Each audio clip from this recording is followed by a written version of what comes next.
welcome to the as yet unnamed movie review podcast. Hello. / YouTube video. I'm Erinn, this is Yann. And so we watched 6 horror films this week. We're going to do like a little summary of them and whether they're worth watching. Give our score out of 10 first, so we don't spoiler anyone.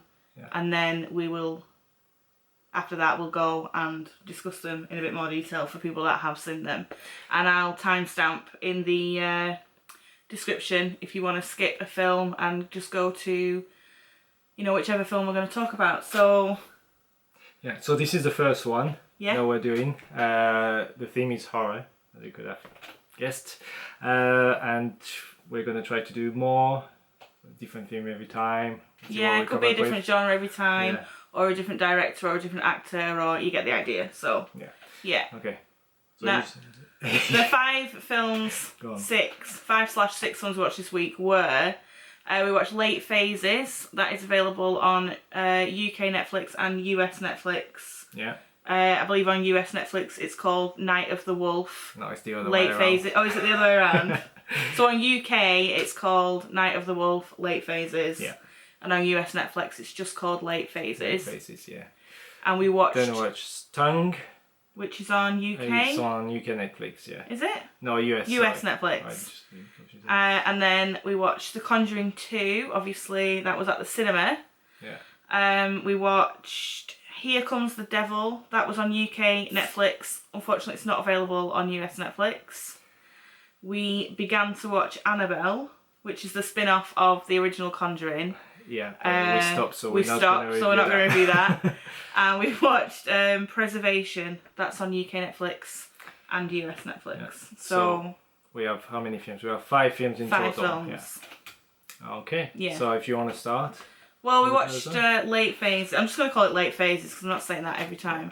Late Phases. So it was this fella, older gentleman, ex-vet or whatever, moves to a sort of residential village, would you say it was, for like old people? Yeah, it's just like a bunch of houses. A gated community with like, I suppose, somebody to call if they had problems, because they were all old, weren't they? Yeah. That's why his kids moved in there. Yeah, it's a retirement place. Village. A retirement village. And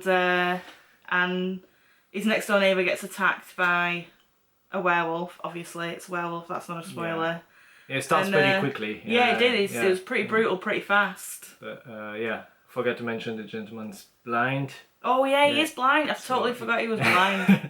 So you can see his son and his son's wife are helping him moving in. Yeah. And it starts pretty much within the first 15 minutes. Yeah, You get to know what's going on, and what would you give it out of 10? We can't go too much into detail on this bit.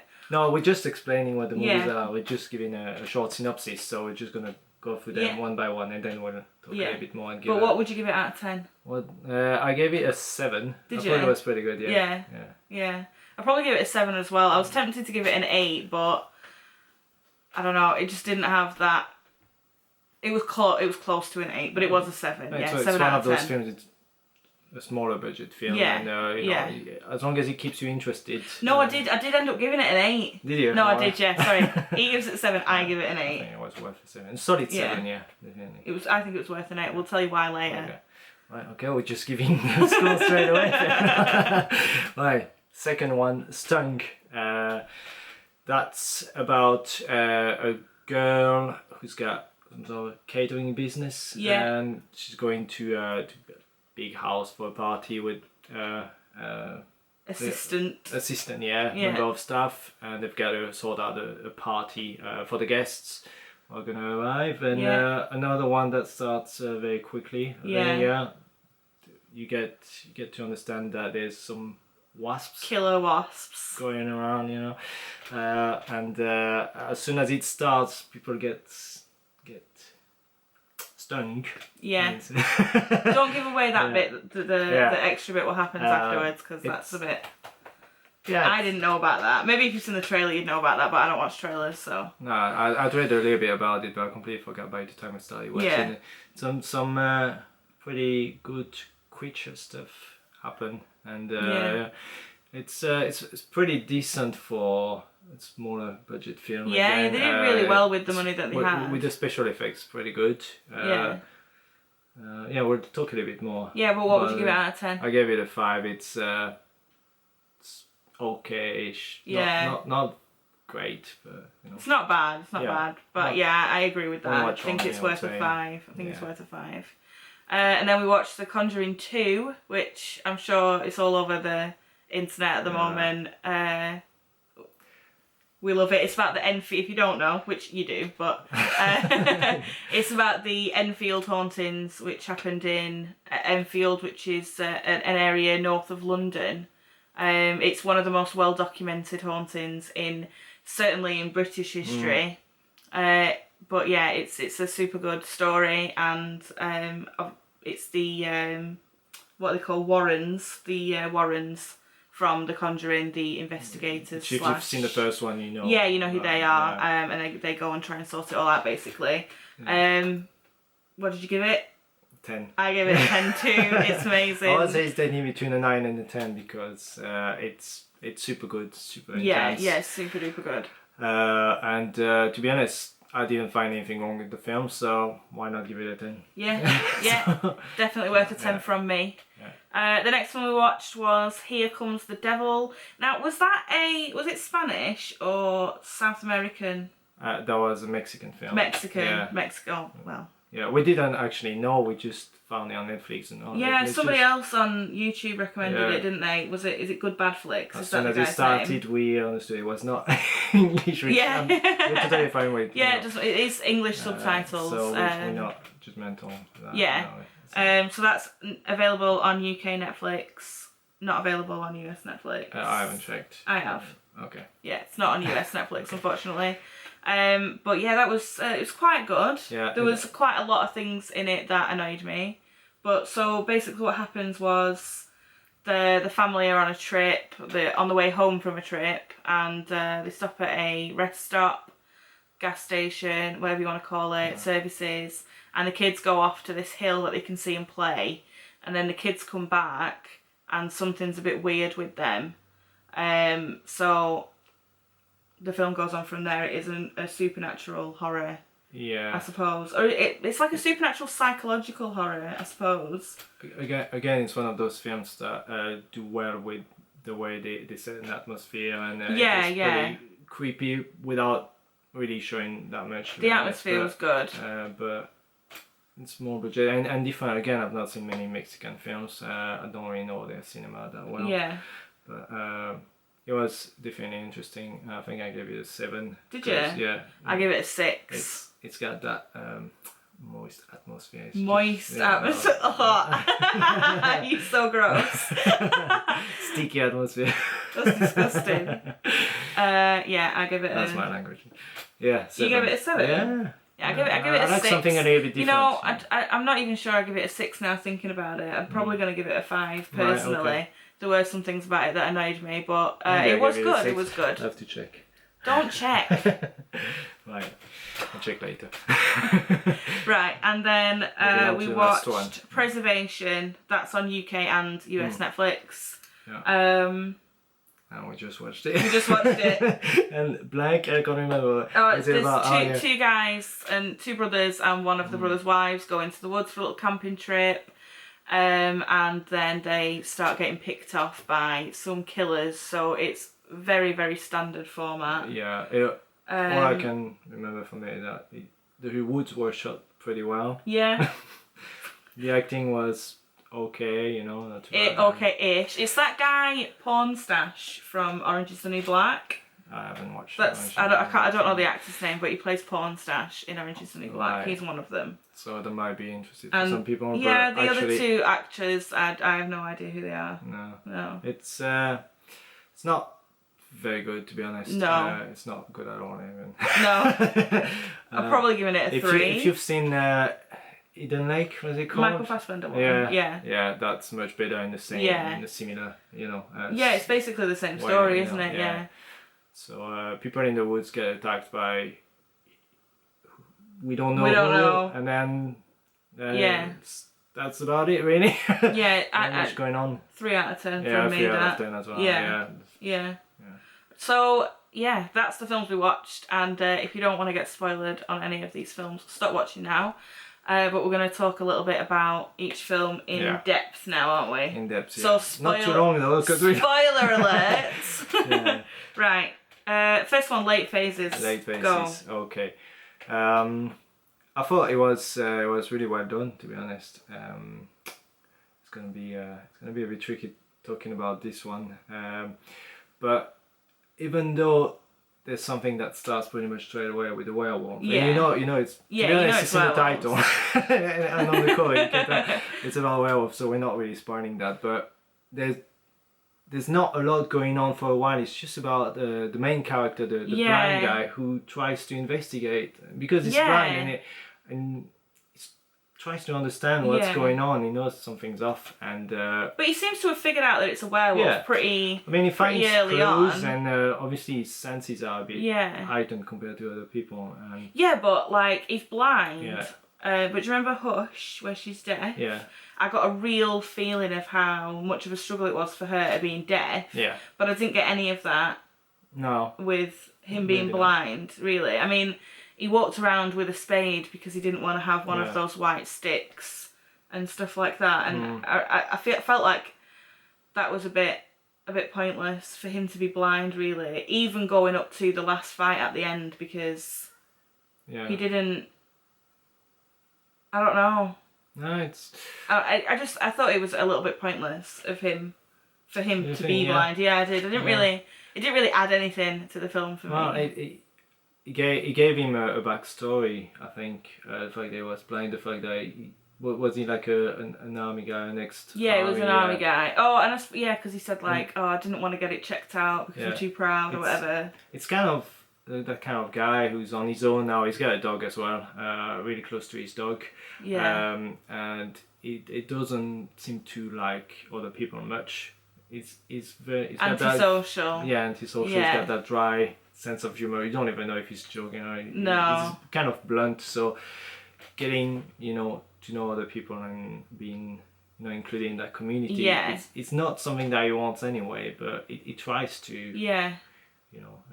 He goes and some ladies call him and he tries to. He goes and apologises for being rude to them at some point in the film, and but there's this weird thing about the church. Like he goes to church. Yeah. And I think. Although it's not a religious man, no. It's. I think he goes there to try and suss people out, to try and find out who is the werewolf. I think that might be why he does it. But like. Speaking of werewolves, the design, there was no CGI. It's all makeup and proper special effects. It's a small budget, so.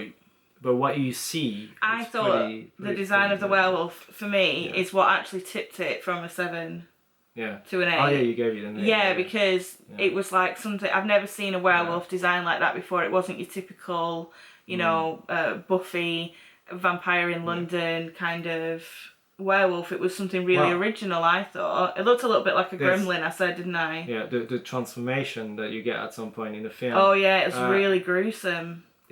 They use a certain way of shooting it with the camera work. Shooting it, then moving away from it, back to the main character, or another character, I can't remember, and then back to it and circling around. Yeah, it was like panning away and panning back while like a makeup artist rushed in to do something or to change it to a different piece. The transformation is going on. Yeah. And there's nods to a werewolf in London. And I don't know if it was done in a single shot that, and if it was, that is incredible. Or if they used the panning away to hide a cut, and if they did hide a cut, they hid it really, really well. Yeah. It was really it really flowed well. It was good. Really, really fluid. And there's more than one werewolf as well. Yeah, there is. I mean, those extra ones, they communicate and the way they move, the way they the position and all of that, and pretty creepy. It was really good. It was really, really good. Yeah, I really liked it. Yeah. definitely. Yeah. That's what. Go and check it out. Well, obviously you, if you're watching this part, you've already checked it out. Hopefully you've already seen it. We haven't spoiled it for you, but the werewolf design was definitely my favourite. My favourite thing, and the transformation was really gruesome. What's that show on Netflix about the werewolf and the Teen Wolf? No. It's Hemlock Grove. Oh right. Now that the werewolf in that turns into like a proper wolf type, but the way he does it is like he sheds his skin completely, his human skin completely, and the wolf is underneath. And it was a little bit like that where the human skin was coming off. It was super gross. No, I loved it. Very I really good special loved effects. it. Yeah, you don't see these kind of special effects very often these days. Yeah. Again, no CGI, so all the better. Yeah, it was really good, really good. But let's move on. So why did you not give it an 8? You've just been saying how good it was. Why did you not give it an 8? Well, I didn't think you wanted an 8, to be honest. It's a solid 7. Yeah. To get to an 8, it's gotta be above that level. Alright. I mean, yeah. Captain Obvious. To get to an 8, it's got to be above a 7. Yeah. It's gotta be above that level. Yeah. That the movie was going for, I think. Yeah. Yeah. But genuinely good movie. Fair enough. 7 is good in my book. Fair enough. Yeah. Right, let's move on to the next film. Right. Stung. Stung. I thought it started really well. I hated everyone. I hated every character. That's quite annoying when one of the main characters is just so annoying. She was such a bitch. Oh, but what about the guy?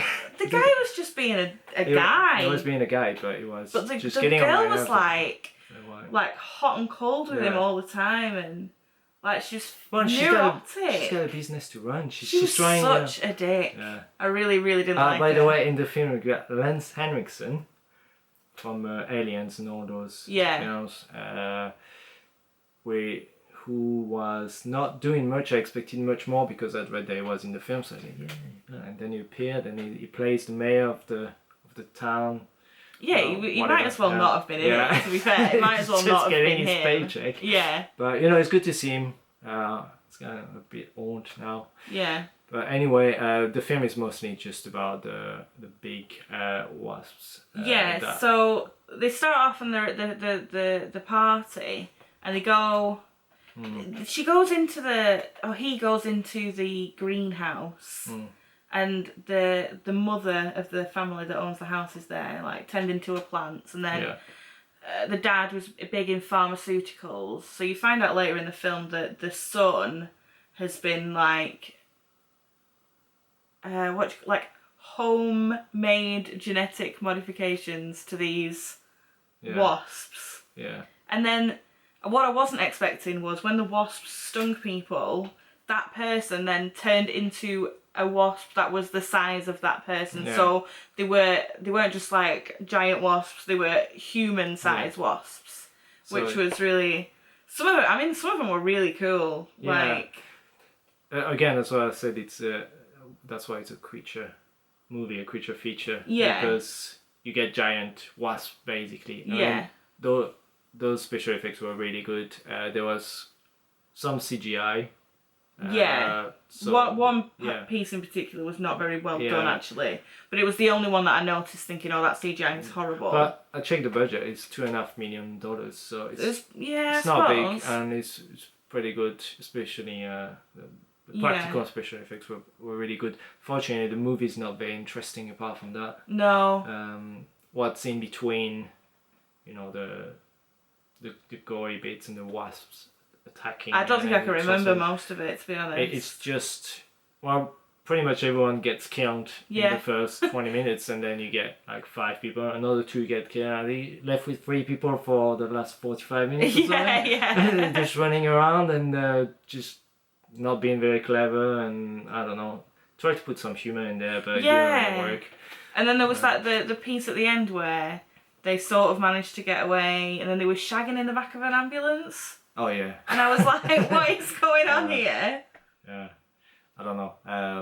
I gave it a 5, so it's okay for one watch. But if you like that sort of film, it's worth watching just for the actual wasps because they were quite cool, and some of the gory bits in it were really quite gory. It's not a very long film. No, it's not long. It does feel a little bit longer than it than it is. Yeah, I agree with that. Like, if a film that's under 90 minutes films like 2 hours, there's something wrong.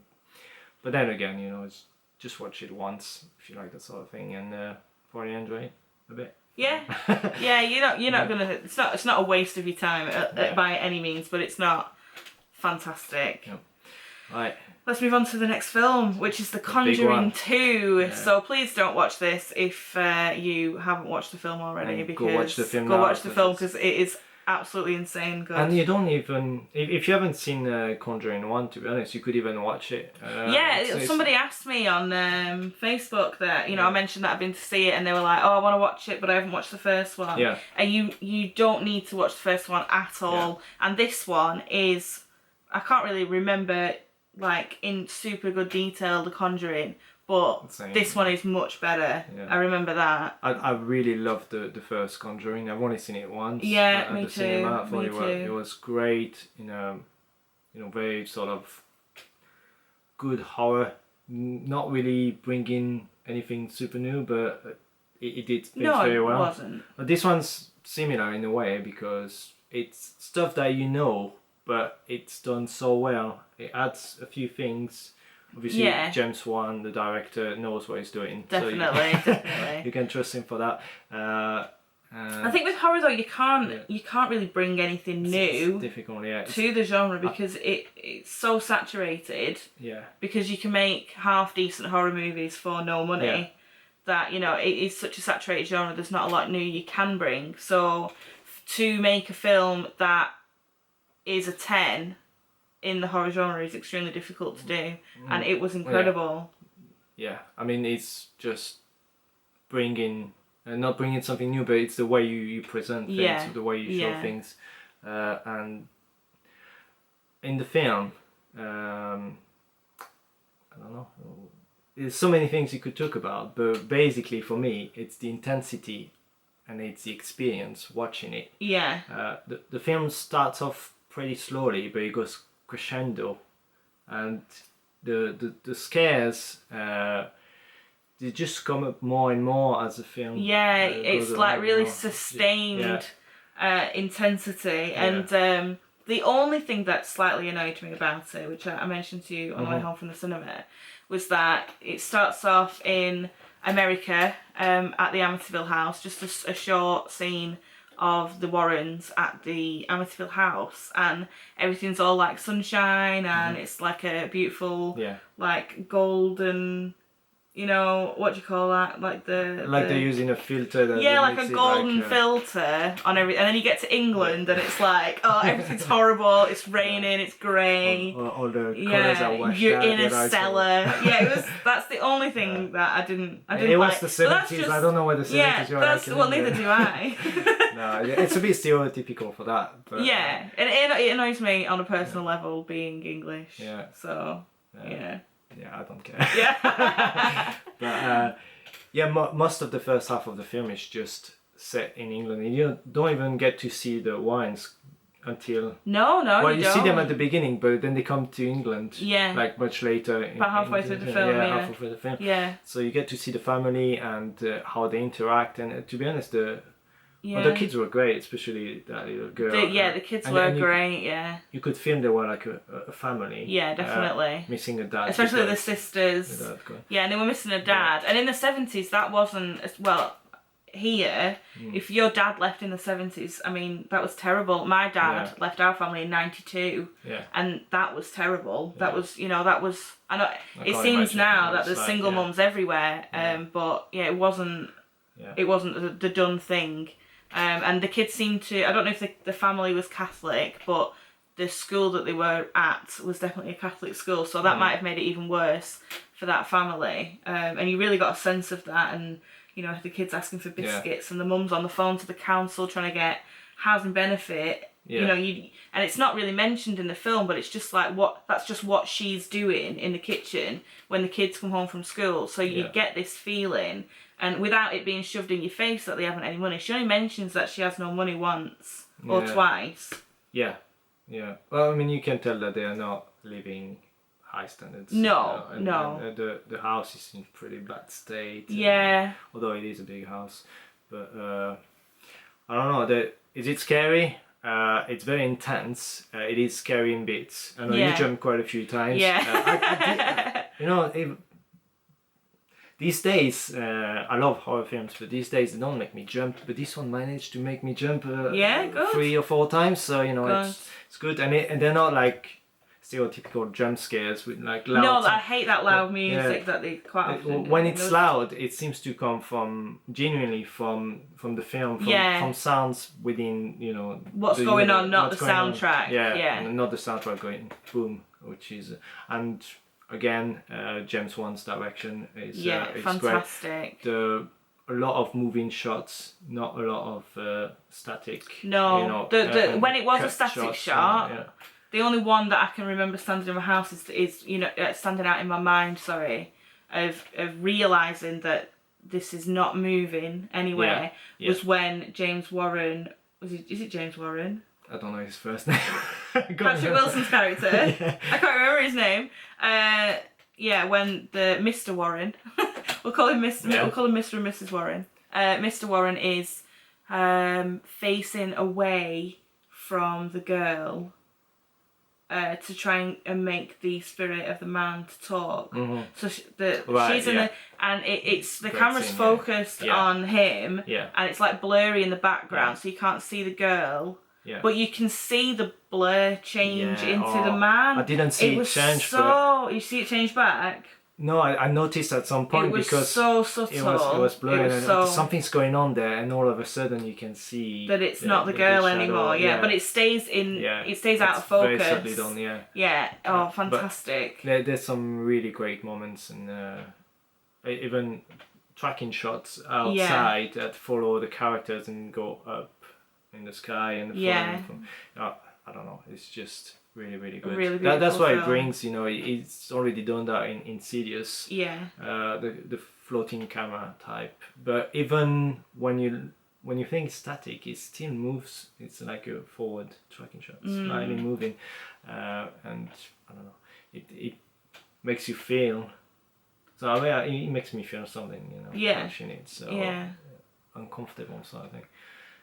Very great film. Some of the attention to detail as well. That you know, the demon's name is Valak. And I noticed these.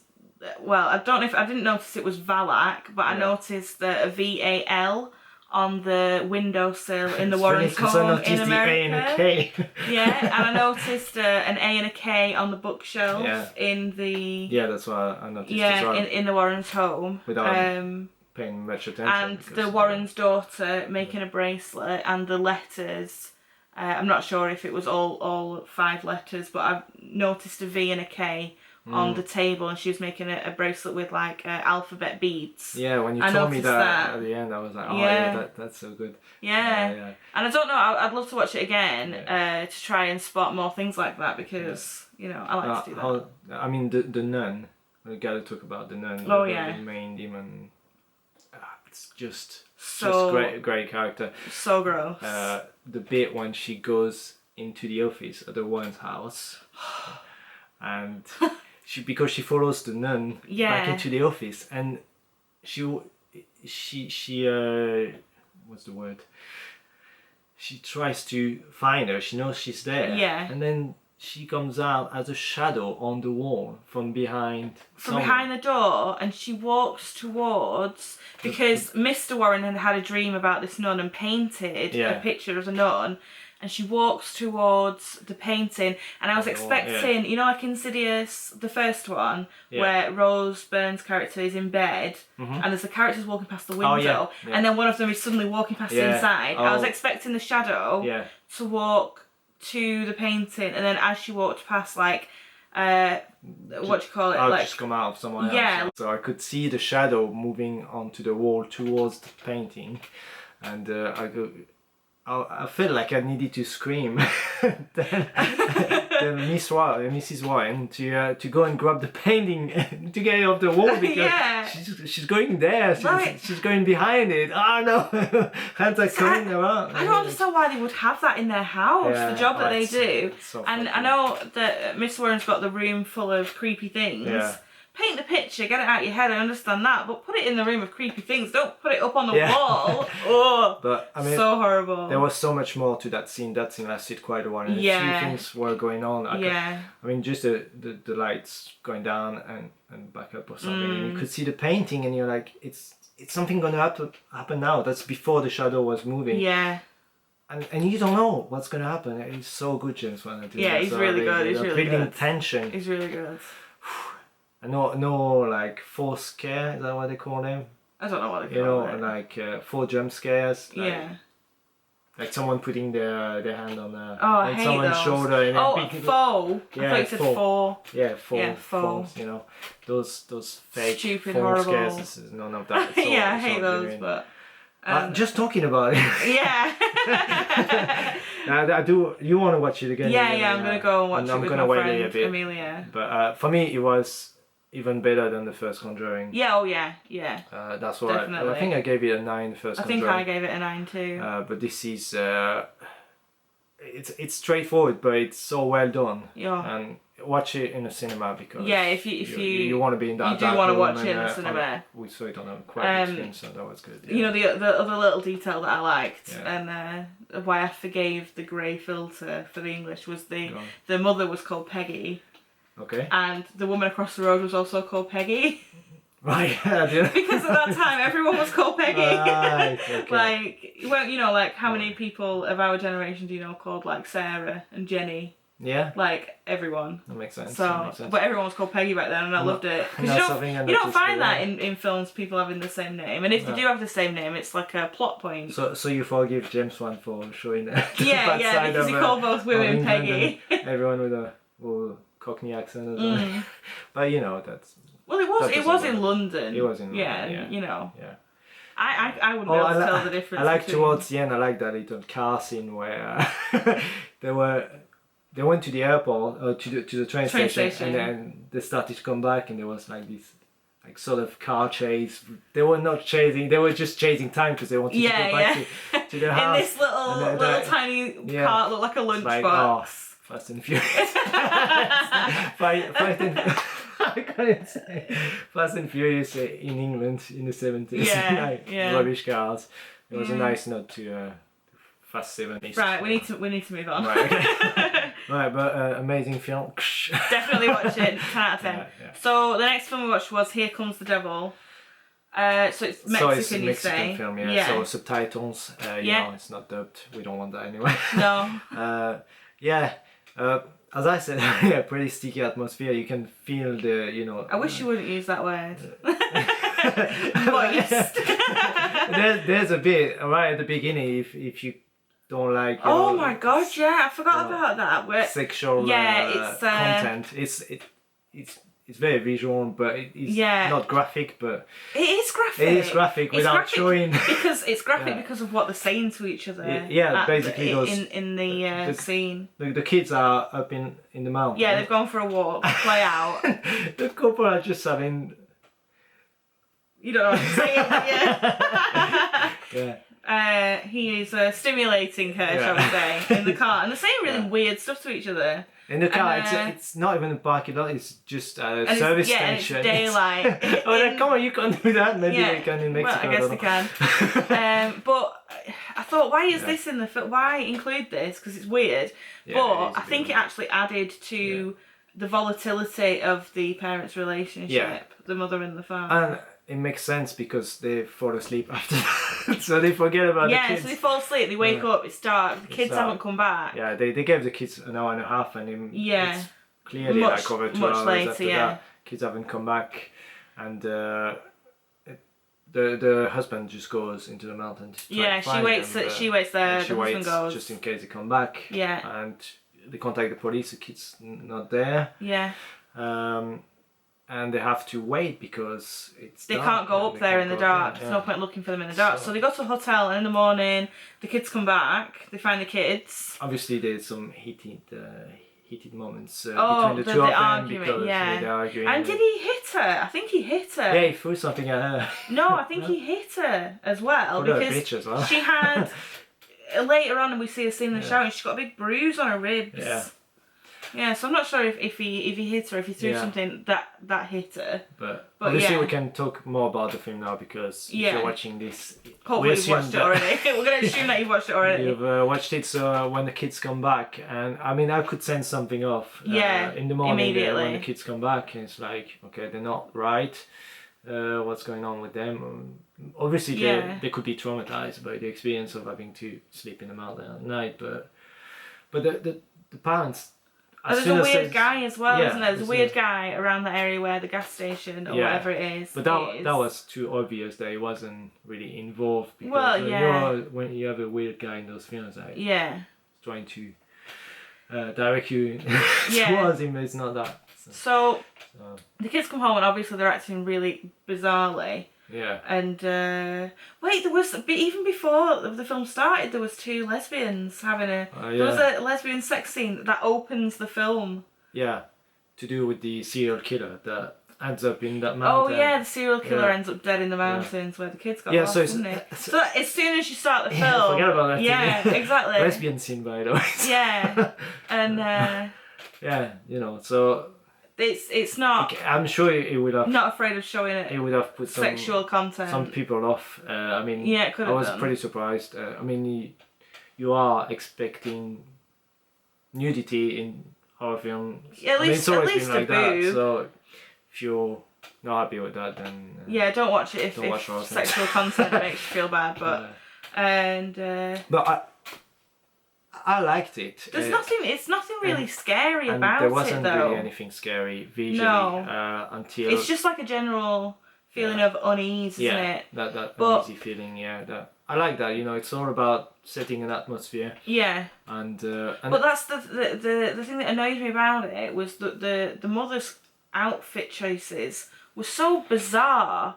Like she would dress like. She just wanted to be. She would dress like a 25-year-old one day, and then the next day she'd look like a 50-year-old accountant.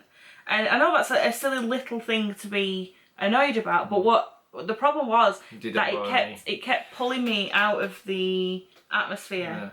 Yeah. Okay. It kept reminding me that I was watching a film because it was like I'd see it and I'd think, what? Yeah. Why has... And I would think in my mind, because I've seen too many films, I would think, why is the costume designer put her in that outfit? I didn't understand it at all. It's only a small film. it just wound me up, a bit man. It's not. If it affected my experience of the atmosphere, which obviously they worked really hard on maintaining this atmosphere, and if that one thing was pulling me out of it, then it's not nitpicking. For me, it's a zero budget movie because it is. Yeah, there's nothing very visual. Even when the kids are back home and there's something going on, the lights start going on and off, and there's some really interesting sound design and sound effects used when the kids go mental. And obviously the adults, they don't know. They find the kids in the beds, and it's not. Well, there's a little bit of makeup involved. The girl, she was aslead in this weird position, but when. No, it wasn't a sexual position. I didn't think. In this weird position. Oh, in this weird position.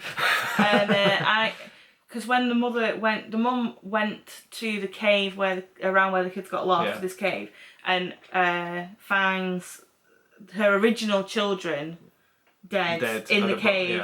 So the children she's got at home are obviously not her children, but that's the position that she was in. I didn't notice. Yeah, so because she was like with a weird arms or something, and that's how she was laying in the cave. Yeah.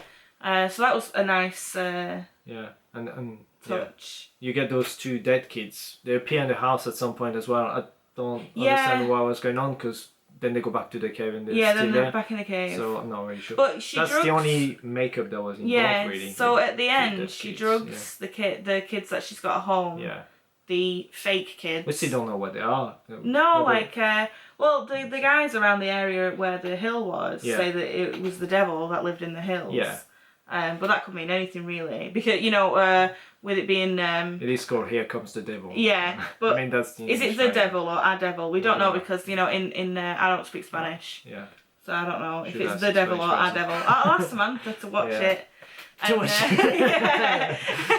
here's this film that I don't recommend. No, we do recommend it, but not too often. I kind of recommend it. I kind of think you could totally skip it and you wouldn't be missing out of anything in life. No. But yeah, and so she drugs the kids, goes to the cave, takes the dad to the cave to see these dead kids, and then the dad kills her. Oh yeah. Did you forget that? Yeah. The dad kills. Well, does he kill her? And then we don't see, but we think he kills himself. And then a fake mum and dad come down from the hill, get in the car. So we don't know if the dad just went mental because he saw the dead kids, or was he like just taken over by a devil? Spirit? Yeah. We don't know. But I like that. It doesn't have to be. Yeah, but see when the mother left the house after she drugged the fake children, she turned on the gas on the oven. Oh yeah. And then left. So when the I need to pay more attention. When the fake parents get back to the house, they might blow up. Yeah. But we don't see that. They, Right. Yeah. So. Yeah. At the end, they're clearly dead and they've been replaced. Very atmospheric. Yeah. There's a lot of sexual content. Yeah. I like. At the beginning. Yeah. I liked the way that they. You forgot to mention about the babysitter as well. The babysitter who the parents go off. Yeah. Because they won't. Because they murdered that guy. Oh yeah. Yeah. The guy. Yeah. They murdered the weird guy. Yeah. Which that was really graphic as well. He was the guy who they think he sexually assaulted their children, and that's why the kids are acting weird. Subtext about, So kids being. They had a babysitter, and the babysitter was gone in the morning, and then she had like footprints on her chest. Yeah, because she says that she woke up, and there's a really weird sequence, but I really like that, where you see what she saw that night. Yeah. She starts going like it's all black. She doesn't fall asleep. It's like she's possessed or something. And she doesn't remember much, but you get to see some of the things that she remembers or that she saw when she. Yeah, were the kids like doing something weird together? Is that what she said? No, she felt like she had someone step on her chest, stood up on her. And then she had like a footprint bruises on her chest, showed that didn't she? To her friend. Yeah. To the mother. To the mom. Yeah. Because they were friends. But she didn't just go, oh look, it's here. She went, oh look, and I've got my nipples pierced. Yeah. But. Yeah. So there's a lot of sexual undertones going on between the characters and also between the two children. Yeah. Which is a bit weird because they kept holding hands and. Yeah, it keeps like you, that. Guessing what's going on. Is it the two kids that done something? Yeah, you don't know. Yeah. But it's good. There's many questions not answered in the film. And it doesn't show you much, but it's well done. Yeah, well done. Well done for that. It keeps you interested. Yeah. So, let's move on to the next film. Yeah, it's going to be quick for this one. Yeah, Preservation. So this is the one where the brothers and the wife go into the woods for a camping trip. And I hate the husband. Yeah. I think the wife's a whiny bitch as well.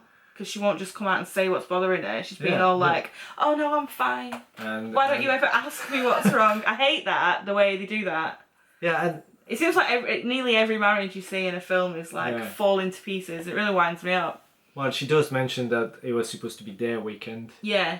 Her and her husband, and the brothers come back from the military, so they're spending it with him. But, how many times when we watched that film did I say, oh, like the drive, one of the first scenes, the driving to where they're going to go camping, and the woman says, oh, I need a wee. And the guy goes, oh, you always need a wee. And I went, pregnant. Guess what? She's pregnant. Yeah, and that happened. Like that, all the way through the film, it was like I can always guess what's happening next. Yeah. And I always joke and say, "Oh, I could have written this film." Yeah, not much to say about this film. It was quite annoying because the most interesting guy was who was the brother. The military guy. He was killed first. He was killed first because he's military. I mean. But he attacked one of the killers. Yeah.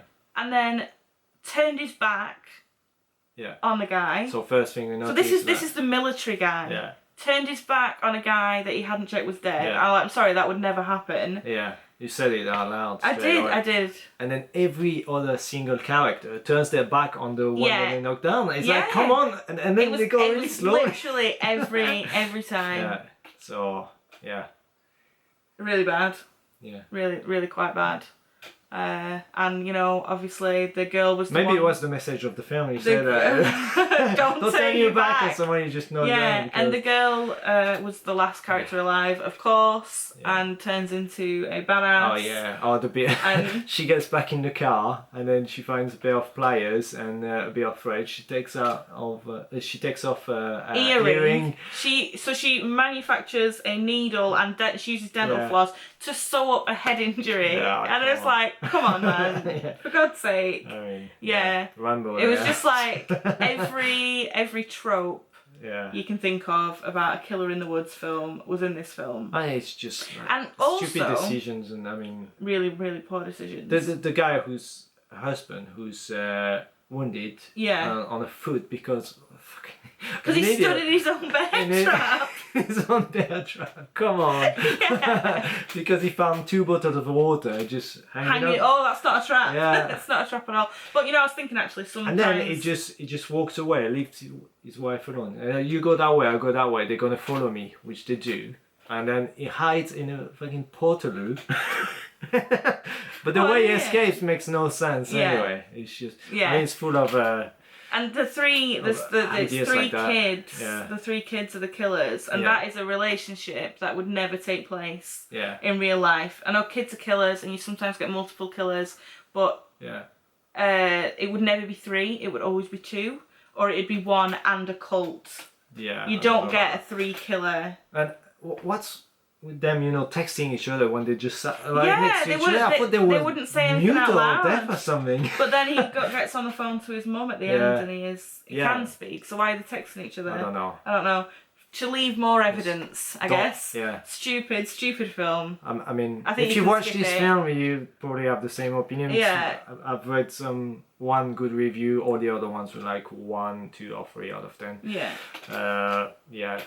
If you've just watched this, don't watch the film. If you've watched us talking about the film, don't watch the film.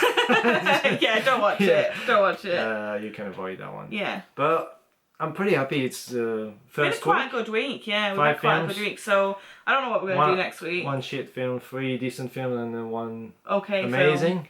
Oh, right, sorry. Conjuring. Yeah, Conjuring was amazing. 2. Yeah. So yeah. Yeah, definitely. Next week, I don't know what we're going to do. Have you got any ideas? Now we gotta find a title for this channel. Yeah, right. So thanks for tuning in. Subscribe to the channel, and then you can see us next week and see what we watch next week. Yeah, with more content, more reviews. We'll see what we come up with. Yeah. Thanks for watching, guys. Thanks, guys. Bye. Bye.